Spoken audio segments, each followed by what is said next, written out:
Resistant hypertension is defined as the inability to meet your goals of lowering your blood pressure after trying at least 3 different medications, and one of them has to be a diuretic. So in other words, your doctor has tried 3 different classifications of drugs, one of them being a diuretic, and your body just will not lower the blood pressure. In other words, you are. Essentially what this means is you have 1 foot on a banana peel and 1 foot in the grave. Now there can be a number of reasons why a person has resistant hypertension. You can have severe sleep apnea. You can have an artery in your kidney that is stenotic, meaning that the artery is literally shut down like that. There's hardly any blood going through it, and that can raise your blood pressure significantly. It could be a hormonal imbalance that interferes with the sodium and potassium balance in your body. So ultimately what this means is you may have a serious medical condition that is causing your high blood pressure. And this is the exact reason why all these medications that your doctor is trying just simply aren't working. Now you need to see a specialist to find out specifically why your body is so resistant to lowering its blood pressure. But ultimately, one of the things that is very often overlooked, really not discussed that much, hardly at all, is the health of the individual. A lot of times people will just spiral downhill. They'll become unhealthy. Already they're 20 years old and they're just not healthy to begin with, and their health just declines over decades, till pretty soon before you know it, you're 50, 60 years old, and you really haven't done anything to improve your health, your lifestyle, nutrition, these types of stress management, these types of things. And pretty soon before you know it, what you're really suffering with is a 40-year-old developed problem that is now manifesting as hypertension. And when people say, well, what's a good home remedy to cure resistant hypertension quickly? That is the reason why people are having such trouble with this, is because there really is no quick, easy fix at home for resistant hypertension. Your body is so unhealthy that no matter what drug your primary care doctor throws at it, the blood pressure stays high.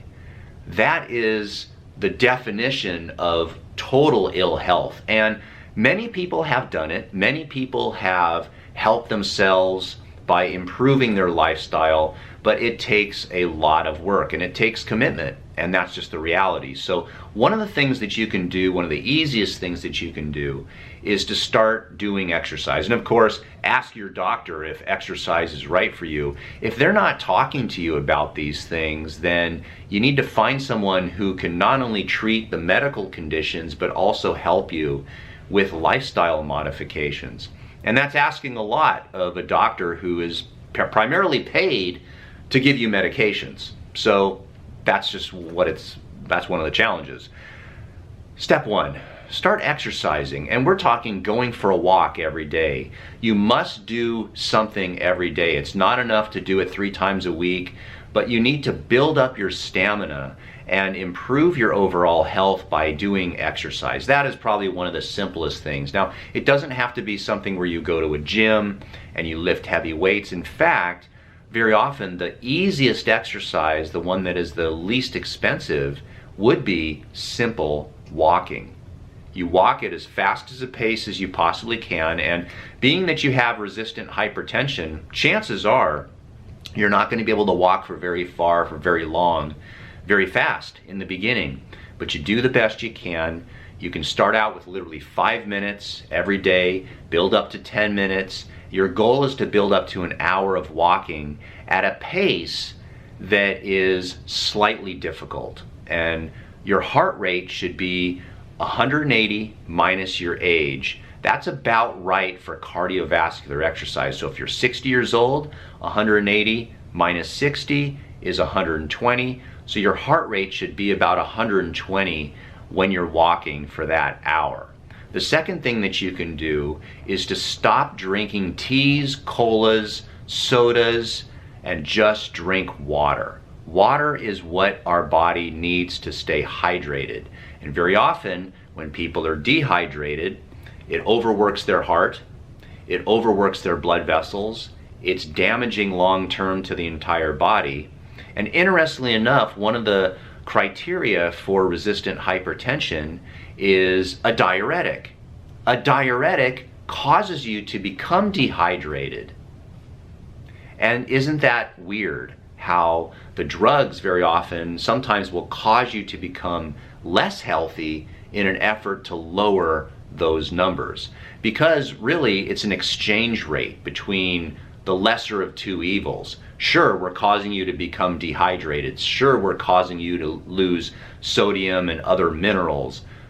But if we lower the blood pressure, we're reducing the chance of stroke. That's the exchange rate that you're dealing with when it comes to drugs. But staying hydrated is one of those things that improves your health over time. You need to do deep breathing exercises every day to reduce stress. You need to take supplements, of course, always asking your doctor, because you're probably on so many medications that you want to keep your doctors aware of what supplements that you should take to lower blood pressure.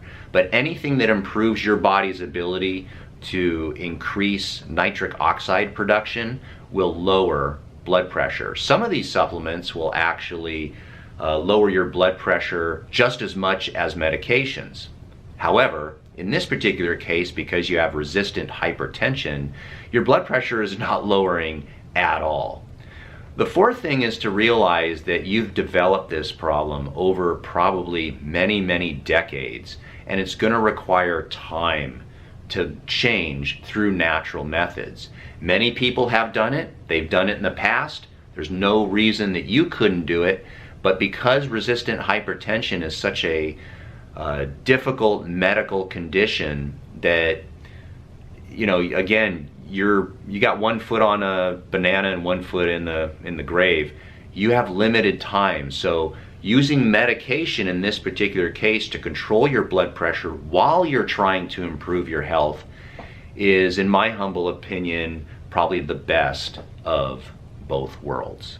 Hey, Hey, did you eat your vegetables today? no, I didn't. Why not?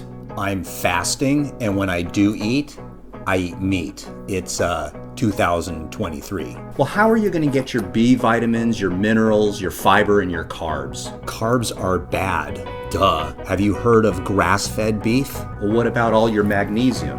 What? Magnesium plays a role in over 300 functions of our body. It helps us with sleep, it helps our heart, it helps our cardiovascular fitness, it actually helps our blood pressure. Go on. If you're not getting enough, you could jeopardize your health. Is there maybe a supplement that I can take? Yes, there is. There's Magnesium Breakthrough by Bioptimizers. It has 7 different types of magnesium, very absorbable, easy to take. You take at nighttime, 2 tablets, takes care of all your magnesium needs. You feel calm and you sleep better. I just ordered it right now. Thanks, dude.